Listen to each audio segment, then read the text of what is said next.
Thank you, Dominic and Maxwell. I'm going to read my nonfiction piece called Thunk, which is a very personal piece. February, a Tuesday, an icy sheen, a sled. Watch me, mummy. Down the nearest slope, only a short way, then momentum. What a terrible word.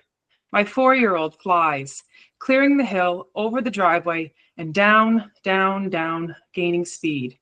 Jump off, screaming, never such a scream in the air. Roll off, shouting her name, but the wind steals it away. Beside me, husband, as I've never heard him. Older brother, mute behind us. How could I let this happen? Distracted by a second miscarriage, not thinking of the collaboration of ice and hill, not thinking of dangers in our own front yard, only focused on whether to try again. Greedy. And still she flies, faster, faster. The trees pull her closer. I can't get to her. I can't save her. I can't do the only thing that matters. I can only yell, but she isn't coming off that sled. Only 4 years old, my heart, my soul, careening to trees too spindly to matter. They can't really hurt her, can they? The previous Friday, a snow day, no school.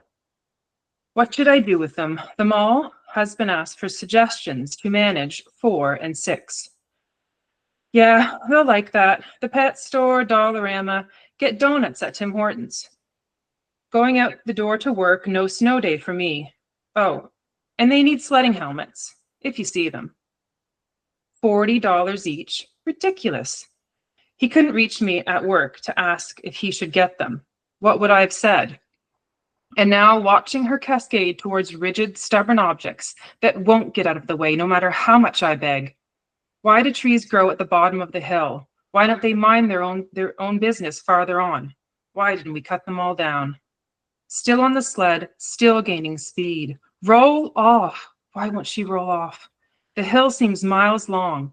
Our pleas stop just before the trees reach out and snatch her. Her tiny body ricochets, wrapping around their grotesque trunks. The impact coasts up the hill to mock our futility. Thunk. I watched my daughter die. I will never forget. This moment will replay all my life, a before and after. What could have been if only I hadn't been so careless. Plodding down the hill, the icy layer that whisked her to her death mocks us as we sink to our knees with each step. Moving faster than snow allows, I trip and fall headfirst into the crust. Stupid, stupid feet. How did this happen? Too focused on myself, on the future. A baby that won't be born. An estimated due date that will be just another day. A tiebreaker. 1 boy, 1 girl. And what would be the third? Now my daughter will no longer exist because I didn't focus on the babies I already have. Crunching of snow as we break through. Icy bits fall into my socks, burning. Bile boils at the back of my throat. But there's no space yet for tears. Thunk. Faster, go faster. My baby is all alone in the woods. Her brain will be bleeding, seeping crimson into the snow. I know this. When we get to her, she'll be motionless, never to open her eyes again, never to wrap her arms around me, never to fall asleep, holding my hand, encircled by red-soaked snow and evil trees, an offering of my incompetence to the forest. It takes 1,000,000 years to get to her. It will take 1,000,000 more for me to breathe again. What will I do without her? There will be no future. Thunk. A thought, a flash. I won't be able to kill myself because I have another child. Impossible. The future will be impossible. Why did I say they could go sledding? One unborn child's death will lead to the death of my daughter. Why couldn't I be satisfied with what I had?